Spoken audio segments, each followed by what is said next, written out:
समझौल रहे हमारा के प्यार से।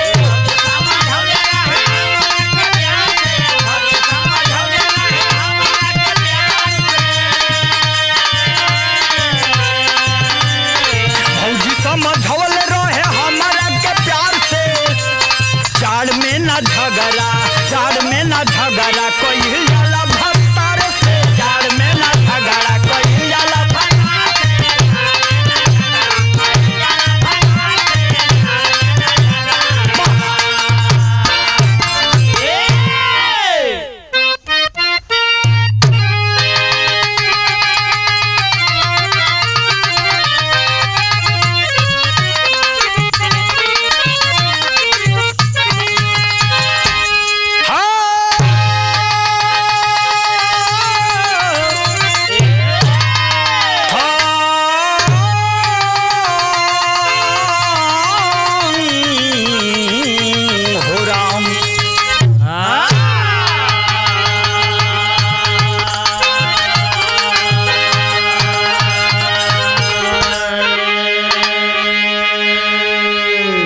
भैया।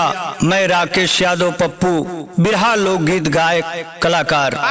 आज बड़ा सौभाग्य का बात बा, जौनपुर नटराज स्टूडियो अंकुर भैया के देख रेख में एक और दर्दनाक करुण रस के बिरहा आप लोगों के बीच में रिकॉर्ड कर रहल बानी जा।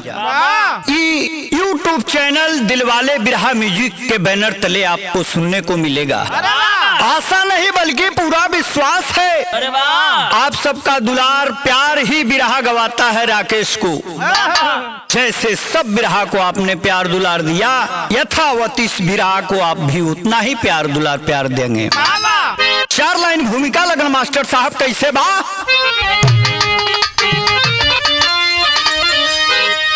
धन रे गरीबिया या धन रे समैया, मनुज के नचावेल बनी के कसैया। ऐसे बच के भला के हु जाई कहाँ, मुँह बाके खड़ी हर कदम पर मुदैया। वक्त भी वक्त से ना चुकेला कभी, भूल जाला उहे कब कोई भलैया। लाख कोशिश करे कोई अबहू हसबू, बाकी बीत जाल जिंदगी बन के सजैया।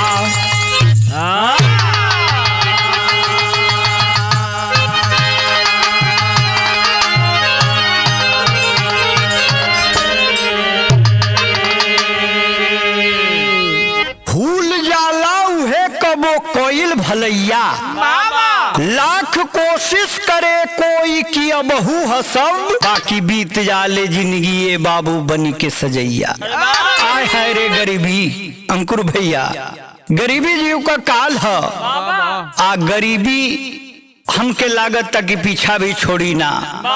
एक कलयुग के जमाना में हमारे बिरहा के शुरुआत में ही एक लाइन गजल लगल मास्टर साहब कैसे बा।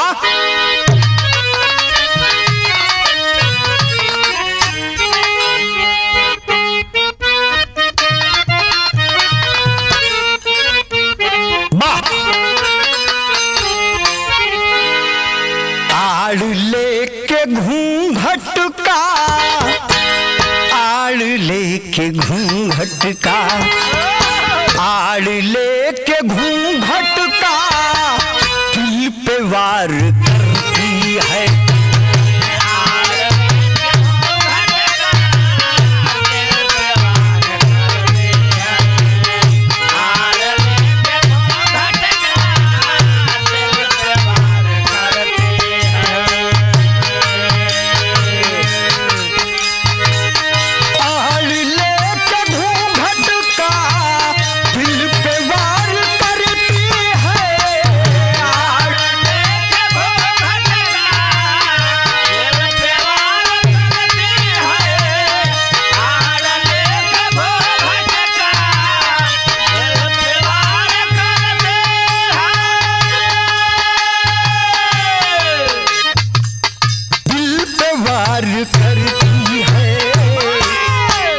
शादी तो हुई उससे,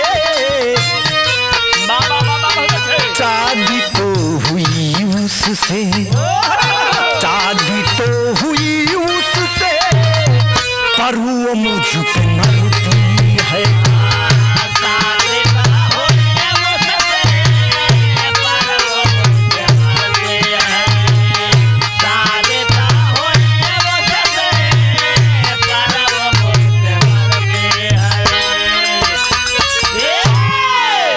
आप लोगन के मन के गुदगुदावे बजे गजल का भाव रहल है, लेकिन हमारे करुण रस के बिरहा में भाव पर गौर करेंगे साथियों। कहना है मास्टर साहब,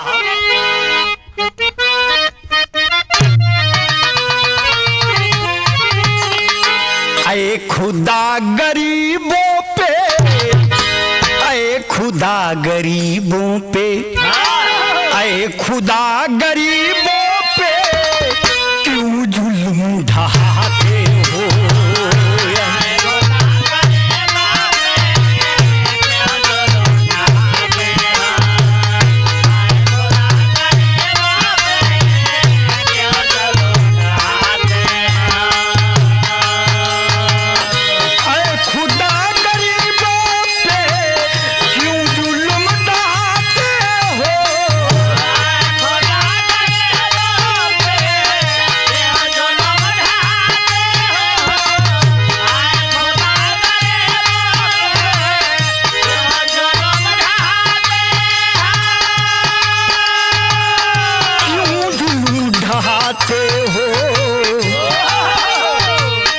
लगता इनकी चीखों को, लगता इनकी चीखों को, लगता इनकी चीखों को तुम भी सुन ना पाते हो।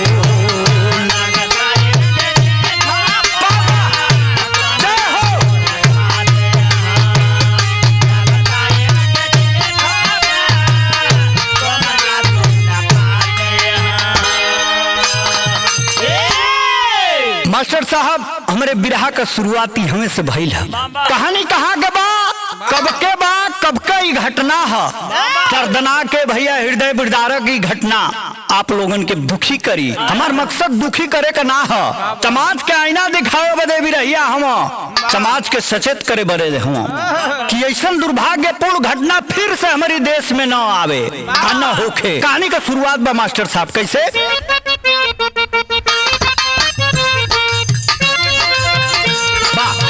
जिंदगी कैसे जिए गरीब इस जमाने में, मौत खड़ी है जीवन के हर मुहाने में। जिला है कानपुर, तहसील घाटमपुर सही, बसई गांव राम बाबू के कटिहार सही। पत्नी शांति देवी जो दुखों की मारी है, साधना बेटी एक जो अभी कुमारी है। अचानक एक दिन शांति दुनिया छोड़ चली, पति व बेटी से वो अपना मुखड़ा मोड़ चली। साधना धीरे धीरे हो गई सयानी है, पिता ने गोविंद से तब उसकी शादी ठानी है। चले बाजार शादी का सामान लाना है, क्या पता है कि दुनिया से अभी जाना है। हुआ एक्सीडेंट मौके पर छुटी सास सही, हुआ एक्सीडेंट मौके पर छुटी सास सही। बेचारी साधना की सारी टूटी आस सही। ए भैया बात के समझ लिहल जाए। भैया हो, कानपुर में घाटमपुर तहसील के अंतर्गत एगो छोटा सा गांव बा, जोने गांव का नाम बसई बतावल गए। वही बसई गांव के रहे वाला राम बाबू, जेकर अर्धांगिनी का नाम शांति, और उनका एगो छोट से दुलारी बिटिया जेकर नाम साधना बा। मात्र परिवार में 3 लोग ही बा बसई गांव में। उसमें जीवन व्यतीत हो रहल बा। ए भैया गरीबी पीछा नहीं खे छोड़त, गर्रा माटी का काम क के घर में आवत हूँ, अभी बेटी के दुलारत प्यारत हूँ। अर्धांगिनी 2 रोटी लिया के समय से खाना दे देता रही। प्यार मोहब्बत का कोनो परिवार में कमी नहीं खे, लेकिन लेकिन देखी हो समय करवट ले था, कुछ दिन बीतल है। उस शांति देवी दोनों जानी का साथ छोड़ के परमात्मा के पास चल गए है। अब जौन बार राम बाबू घबरा गए हुआ कि के जून का रोटी बनाई हो के हमनी के खियाई। बिटिया तो दुधमुही बा। अब दुधमुही बिटिया के लेके राम बाबू चिंता में हुआ, अपना ही से बनावत हुआ, खियावत हुआ, दूध पियावत हुआ। ये बाबू धीरे धीरे बीतल है। कुछ दिन के बाद 5 क्लास में पढ़े लगल बा। पढ़ाई भर के पैसा नहीं खे, ये महंगाई में कहाँ से पैसा ले। दिहाड़ी करे वाला मजदूर हो, मजबूरन ना चाहते हुए अपने बिटिया की पढ़ाई छुड़ा देता है। घर में रहत बड़ी साधना धीरे धीरे सयान हो गई है। शादी विवाह खातिर लोग आसपास के लोग कहता कि ऐसन बाकी देखो हमनी के गरीब बानी, जा हमन के इज्जत ले बा, धन दौलत तबाना। वो समय से अगर केयर न कल जाए, कौनो इज्जत पर दाग आ जाई तो का मुंह दिखावल जाई। सब लोग चंदा लगा के गांव के प्रधान से मीटिंग करके वो साधना का शादी का तैयारी कर देले है लोग। राम बाबू परिवार के आसपास के लोग कहने के अनुसार शादी तय कर देते हैं। ए भैया जहिया बारात आवे के है वही दिने कुछ सामान घट गए हो। गुजराज भैया आ साइकिल लेके बाजारी गई हम, बाजारी में एक्सीडेंट हो जाता। जब एक्सीडेंट हो गई है, एगो राहगीर जब जाके उठौले बा, ओ राहगीर से एक के बात कहना कि जा हरे कह दिया कि एक्सीडेंट हो गई है, हमरे पास समय ना है, हम परमात्मा का बुलावा आयल है, एक्सेप्ट करतानी, पंच तत्व में विलीन हो जाये, लेकिन हमारी बिटिया का शादी कटे के ना चाहिए न रुके के चाहिए। प्रधान जी से जाके कह दिया कि बात के छुपा लें, हम तो बचब ना, हॉस्पिटल में जा जा दम तोड़ दे। ये बाबू राहगीर आके कहले ह, एकदम हल्दी में लपटल। उस साधना जब सुनले ह कि हमारे पिताजी के पुलिस गिरफ्तार कर ले बा, आज ना आई हाँ बिहने आई हाँ, वो समय का भाव लगल, तर्ज लगल मास्टर साहब पहले।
हमरे करुण रस के विरहा में धुन रहला आप लोगन के मौज बदे, लेकिन जौने समय साधना के राहगीर आके बतौले ह, बहाना कर दिया साथियों। उस राम बाबू के कथनानुसार कहा कि तुम्हारे पिताजी इस समय थाने में बंद है, बाजार लाने के लिए गए थे, शादी का सामान लाने के लिए गए थे। एक वृद्ध व्यक्ति से उनका लफड़ा हो गया है, आज नहीं छूटेंगे कल छूटेंगे, तुम बिटिया चिंता मत करो, प्रधान जी से हमने बात कर लिया है, यथावत जो तैयारी थी उस हिसाब से तुम्हारी शादी होगी, कोई रुकावट नहीं आएगी। लेकिन साधना सोच रही है क्या,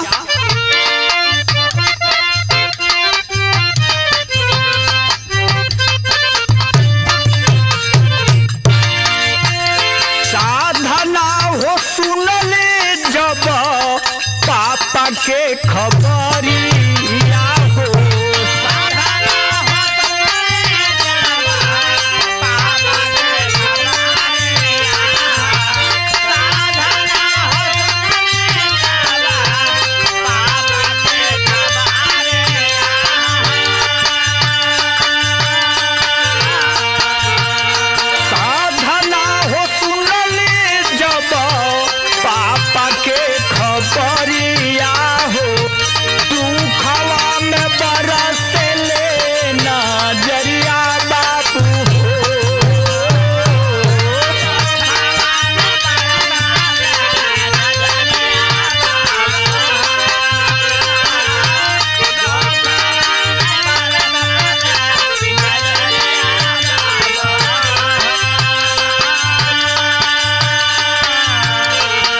बाबू खून का रिश्ता है।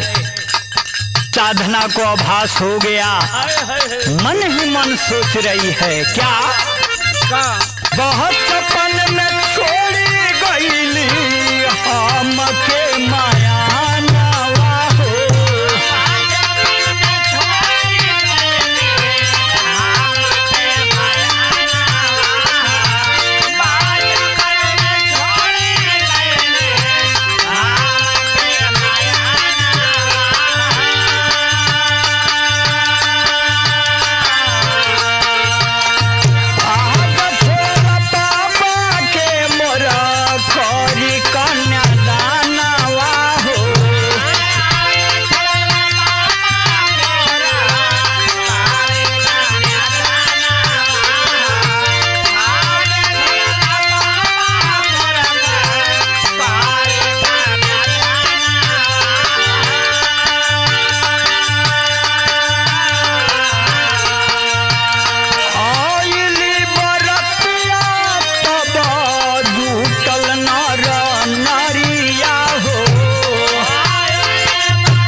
बाबू साधना मायूस है, सोच रही है कि हमारे परिवार में आज हमारी ही शादी में हमारी ही बारात आने वाली है और मात्र 2 लोग हैं परिवार में और पिताजी नहीं आए हमारे बीच में। ए बाबू जब प्रधान जी गए हुआ राम बाबू दम तोड़ चुकल रहना हॉस्पिटल में, लेकिन साधना के पता नहीं थे। प्रधान जी उस गांव के प्रधान दुल्हे के पिताजी से कहते हैं कि ऐसी ऐसी बात हो गई है। अंतिम इच्छा उनकी यही थी कि हमारी बिटिया की शादी रुकनी नहीं चाहिए। भोर में तत्काल आनन फानन में विदाई कर देते हैं प्रधान जी और तुरंत जाके फिर हॉस्पिटल से लेके आते हैं घर पे लाश को। अर्थी सजा के शमशान घाट पे अंतिम संस्कार हो गए। ले बाबू हमारे बिरहा में तर्ज बदल गए मास्टर साहब, कहना बा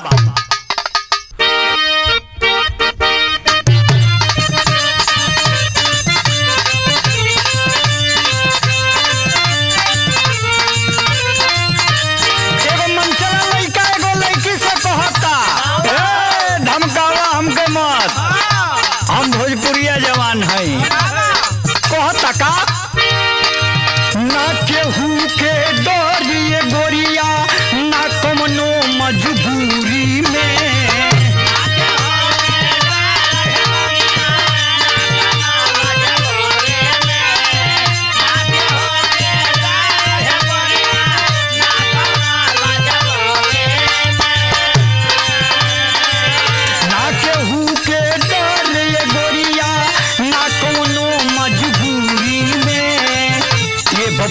हम कह देत बानी प्यार करब भोजपुरी में, ये बबुनी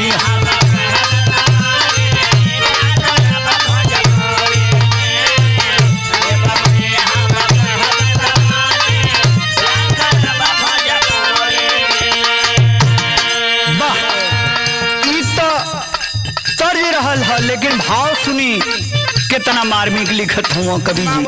वो समय का बात बाका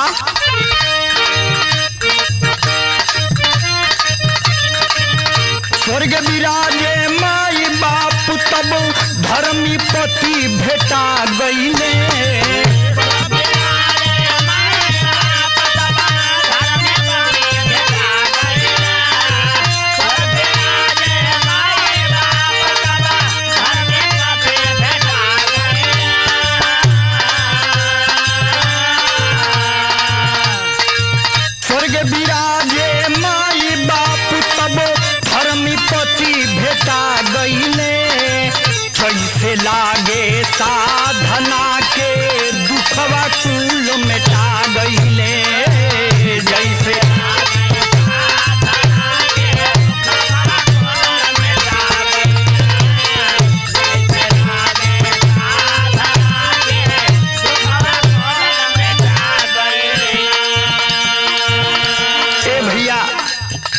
इधर बाप का लास्ट का विदाई, अंतिम विदाई, इधर ही बिटिया साधना का शुरुआत जीवन का।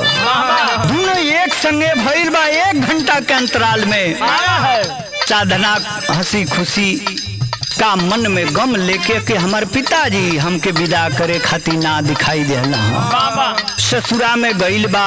1-2 दिन बाद प्रधान जी जाते हैं, बता देते हैं हकीकत कि ऐसा हुआ था उस दिन। तुम्हारी शादी न रुके, तुम्हारे पिताजी चाहते थे, हमारी मजबूरी थी कि तुमसे हमने झूठ बोला। बिटिया अपने अभी इसी संसार में खुश रहो, आशीष देता हूँ। अब कुछ दिन बीतल है। साधना जौन बा अपने परिवार में बड़ा हंसत खुशत खेलत बा। ए बाबू एगो सास बाड़ी, एगो ससुर बाणा, एगो पति देव, खुद साधना। 4 लोगों का छोटा सा परिवार है। वो परिवार की खुशी के कभी कलम से लिखत हम का कहना बा मास्टर साहब।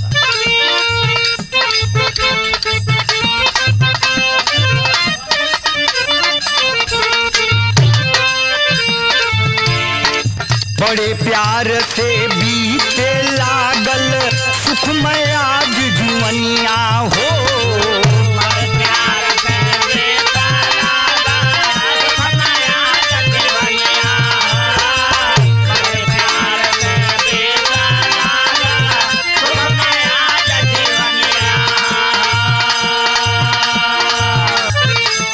साल बितला पर भइले अंकुर एक सुगनिया हो।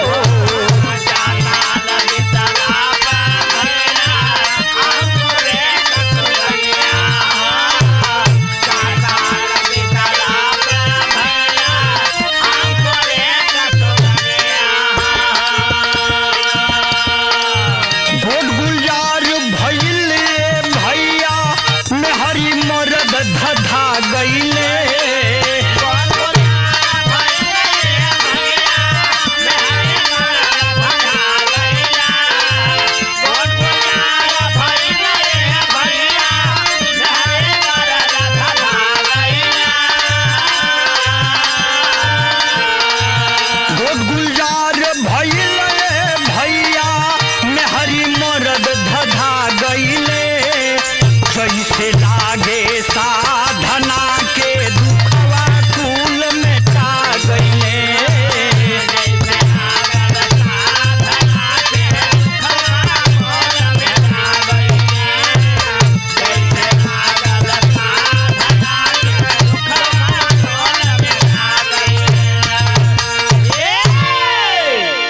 साधना दुल्हन बन के गई है। कैलकुलेशन करता अपने जीवन का। माई बचपने में साथ छोड़ के चल गई। बाबूजी हमार जहिया बारात आवे के रहल तहिए अंतिम सांस ले लेना। अब जायदा हमार दुख का समय कट गईल बा। हमार माई के बराबर सास मिल गई, पिता के बराबर ससुर मिल गई। पति तो हमार देवते बाड़ा, खूब खुश बा। लेकिन ये भैया समय के ना हरा दिहलस। विदेशिया में भाव लिखत हूँ कवि जी का।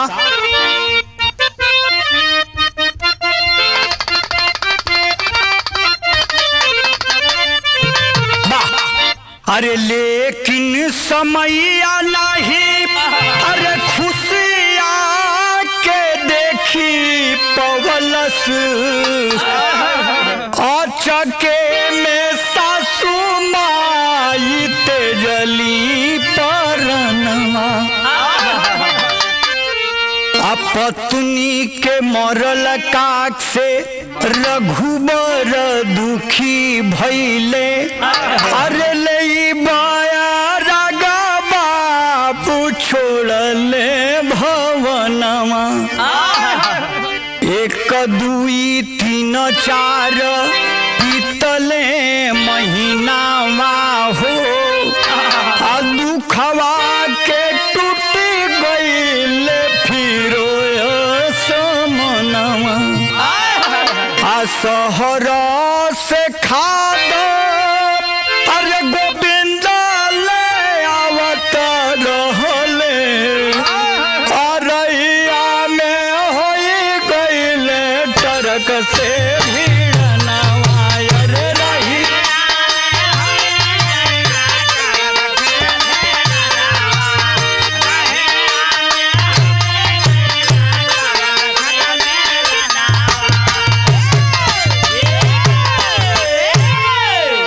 ए भैया देखी वो खुशी परिवार में फिर समय परीक्षा ले दिया।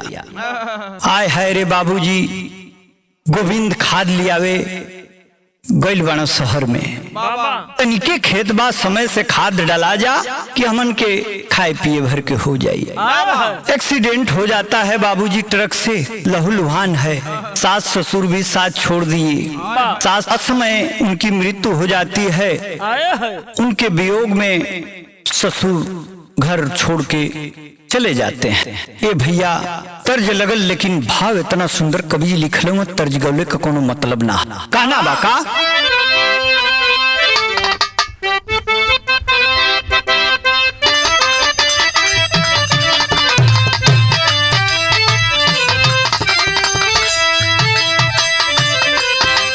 बातों समय का बा जोने समय साधना के ही पता चलल है कि ट्रक से धक्का लग गइल बा, हमारे स्वामी के बड़ी गहरी चोट लगल है, खाद लियावे गइलन है, ई दशा कैसे हो सकता। वो समय के बाद कभी लिखत हुआ का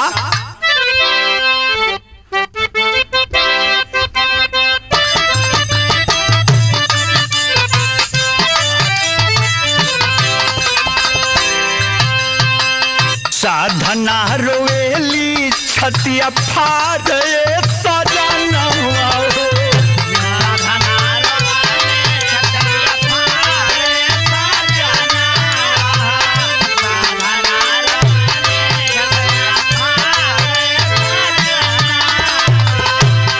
जब साधना सुने है हमारे पति का एक्सीडेंट हो गया है, रो रही है, उस समय का भाव कभी लिख रहे हैं बाबूजी, गौर करेंगे।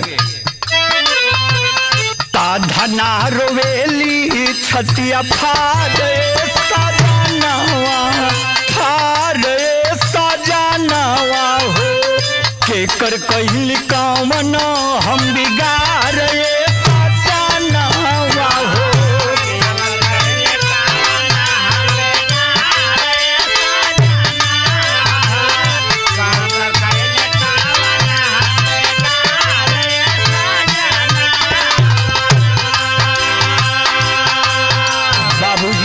इमेजिन कर रही है, उस परवरदिगार आलम अल्लाह भगवान से शिकायत कर रही है, जब से होश सवारा किसी का हमने कुछ नहीं बिगाड़ा।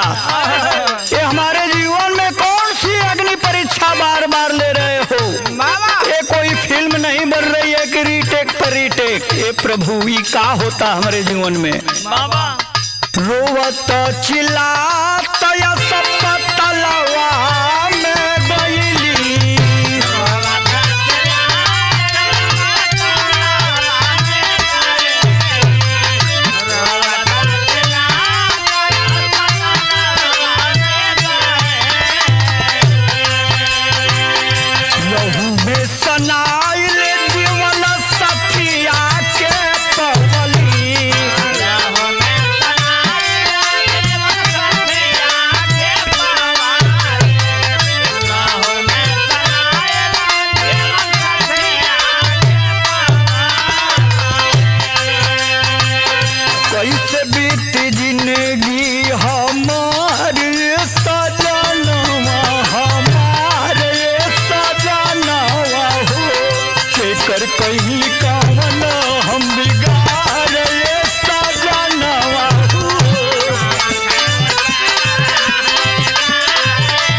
बाबू जब ये बात के सुन ले बा दौड़लो छोटी मुखी लइका अंकुर के लेके अस्पताल के तरफ भागल बा।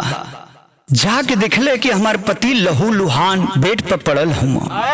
कह रही है उस परवरदिगार आलम से, भगवान से। तर्ज बदल गई मास्टर साहब, कहना बा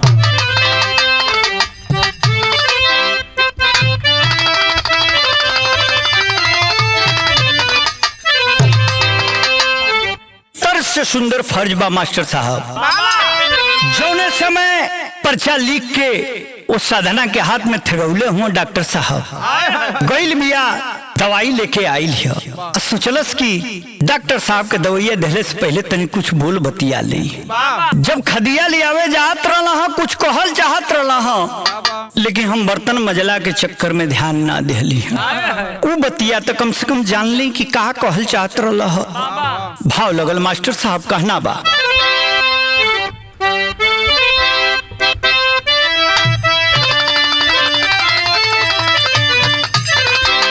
जाके बेडवा के लगवा पति के बोलावल चाहत या लेगी बोलत नहीं खा। घबरा के डॉक्टर साहब के पैरवा के पकड़ ले। वो समय के बाद कभी लिखत हुआ का, डॉक्टर साहब हो, डॉक्टर साहब हो, अरे काहे न बोलत बाड़े सैया मोर डॉक्टर।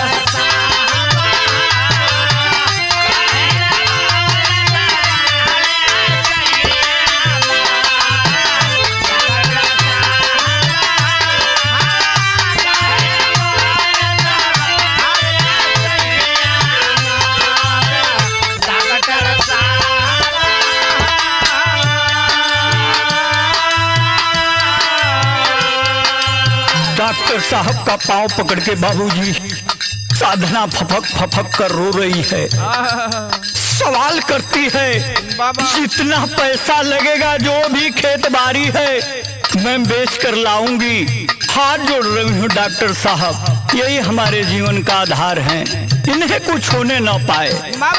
खाद लियावे जब शोहर गईले, कहल कुछ चहल ये भैया,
कि है तो हमारे मांगे का श्रृंगार हुआ। इधर अंकुर छोटा सा बालक दुग्ध पान करने के लिए बार बार परेशान कर रहा है। इधर माँ रो रही है। उस सबूत बालक को क्या पता कि हमारे पिताजी संसार में नहीं रहे।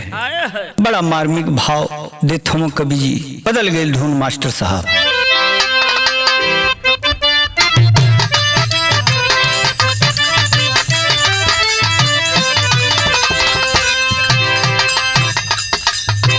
साधना को ढाढ़स बंधाने के लिए आला लेकर डॉक्टर जाता है उस बेड के तरफ। डॉक्टर साहब को तो सब पता था कि प्राण पखेरु उड़ गए हैं, लेकिन इतना रो रही थी साधना। वो बच्चा भूख से भी व्याकुल था और रो भी रहा है। तर्ज से अच्छा फर्ज लिखत हुआ कवि जी। इस सब मोड़ में करुण भाव में तर्ज गौले का कोनो मतलब ना है। भाव पर गौर करेंगे साथियों। कहना है चेक को के डॉक्टर साहब, चेक को के डॉक्टर साहब बोले बचनिया हो।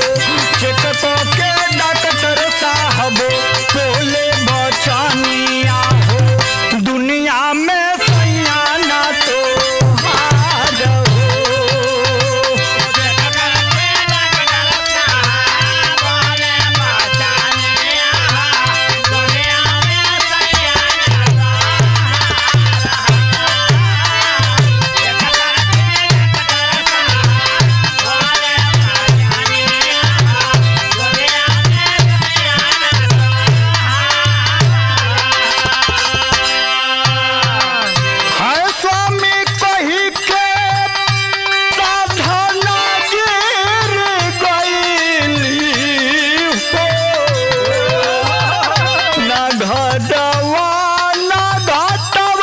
के साधनाऊ भइली हो।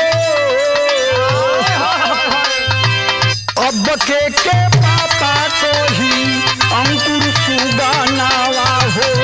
अब के पापा को ही अंकुर सुगानावा हो। चली गई करे जावा के काढ़ हो।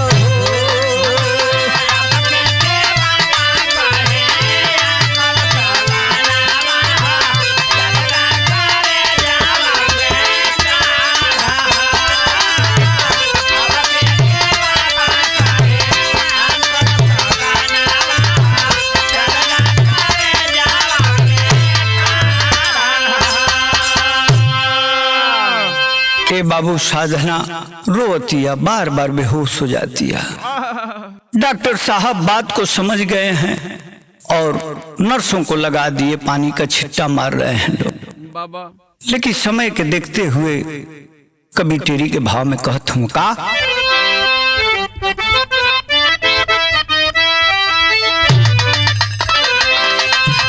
समैया लेके जाई कहवा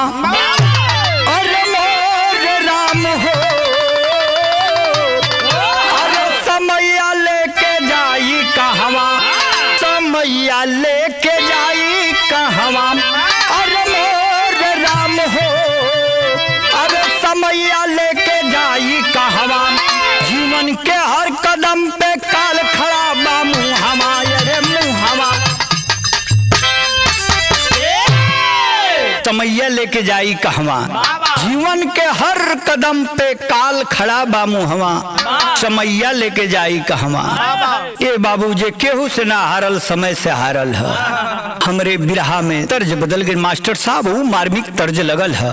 विजयी गुरु गावा कैसे गावे ने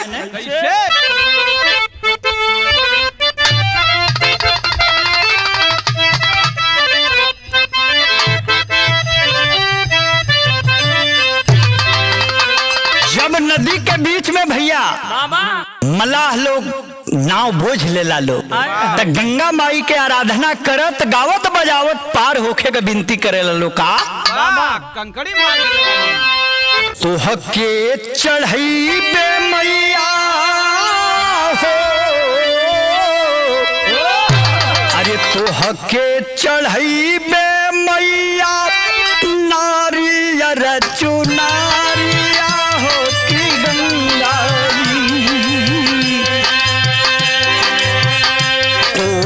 के चढ़ई बे मैया नारियर चुनारिया हो की गंगा जी।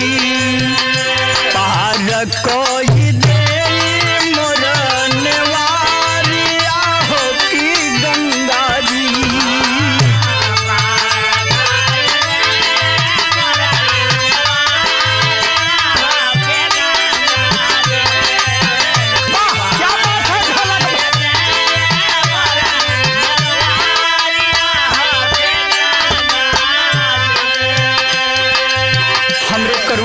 बिरहा के अंदर में वो मार्मिक भाव कभी लिखत हुआ। हे प्रभु केहू कैसन दिन मत देखई हो। साधना हो रोई रोई हो। साधना हो रोई रोई काट दुख के दिनवा हो नयनवा। साधना हो रोई रोई काट दुख के नीलावा हो नया नवा बरसे। बीमार पड़ल पूरा सुगानावा हो नया नवा बरसे।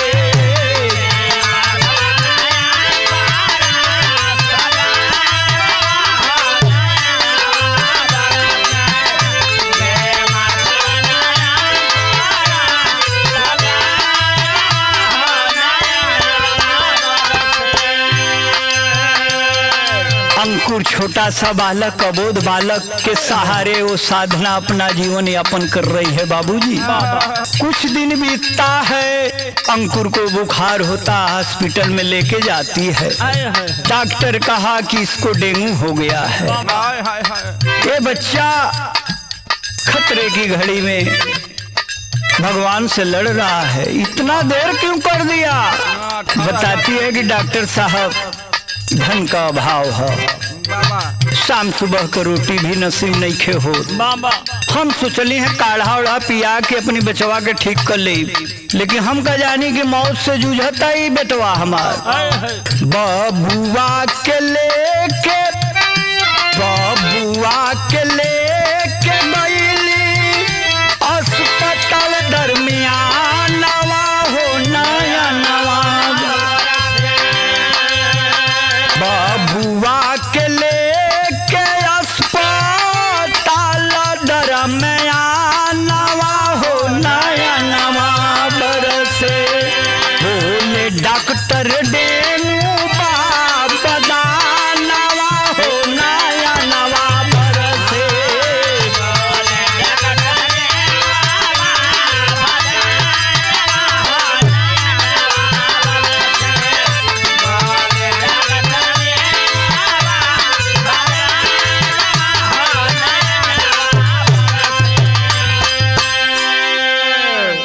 ए भैया, जब डॉक्टर पुष्टि कर देता है कि तुम्हारे बेटे को डेंगू है, जानलेवा है, ए भैया घबरा जाती है। कभी बापट में बड़ा सुंदर भाव लिखतों का,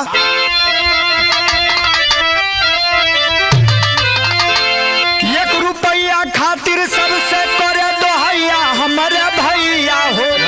अरे एक रुपया खातिर सबसे करे दोहैया हमारे भैया हो। आके उ गरीब के कर देता भलैया हमारे भैया हो।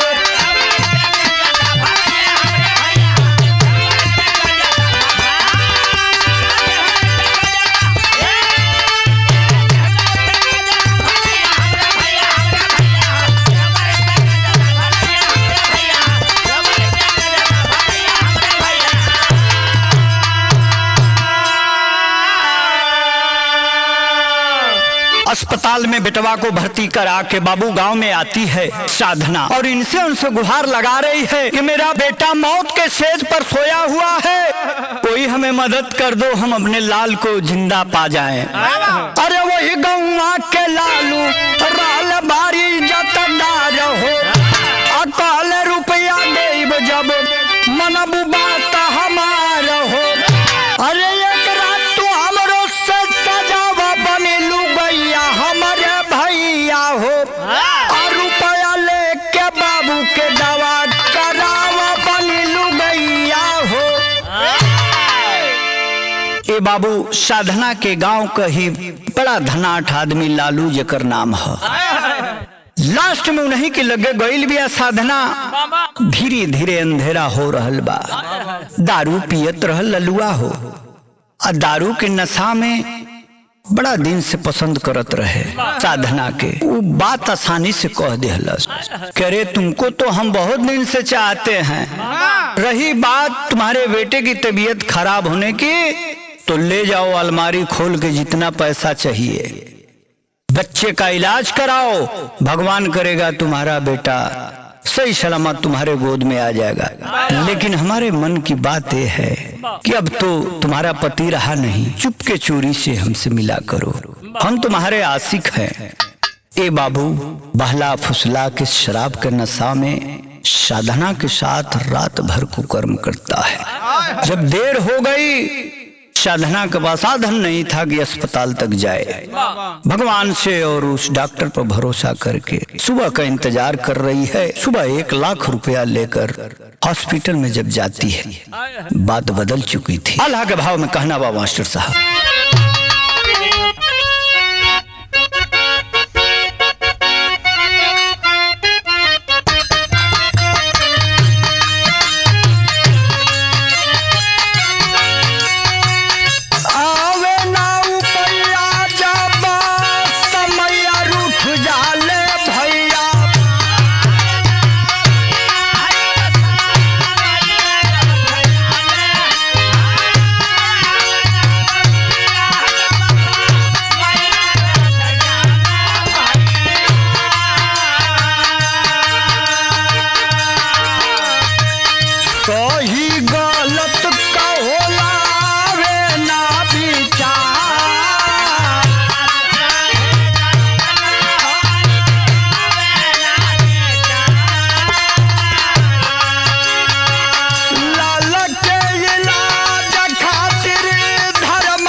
हाय हाय बाबूजी, लालू सेठ से रुपया लेकर जब सुबह में पहुंचती है, बेटा मर चुका था, रो रही है, सोच रही है इस बेटे की जान बचाने के लिए मैंने कुकर्म किया।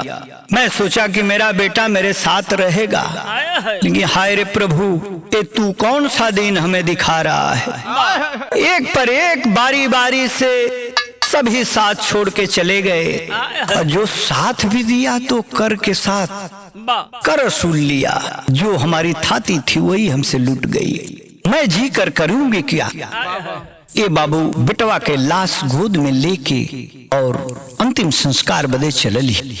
आज वो गंगा के किनारे गईल है, बेटवा के लाश के अंतिम संस्कार संपन्न भइल है। उस समय एगो खुराफात दिमगवा में नाचे लगल है। खड़ी के भाव में कबीर जी बड़ा ऊंचा संदेश देते मका।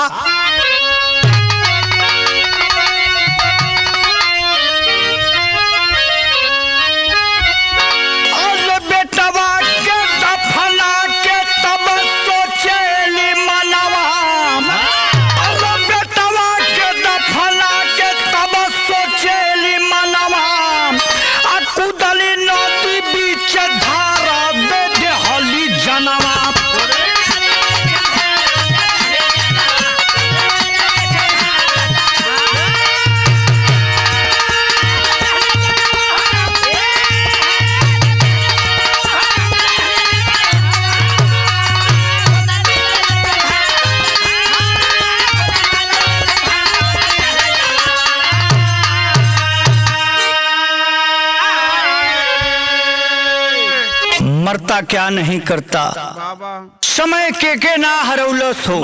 बड़े बड़े वीर पहलवान समय के आगे ढेर हो गई। अबला सोच रही है कि अब क्या करूंगी, जीने का आधार ही खत्म है। ए बाबू अखिया पल झपकत में जाके पुलवा पर से हुई नदिया के बीचवा में कूद गई।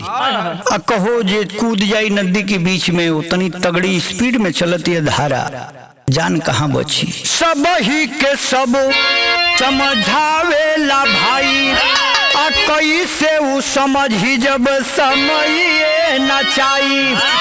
अरे कैसे हंसी जेकर दुख से फाटी सिनवा, अरे कुदली नदिया के धारा दे देहली जनवा।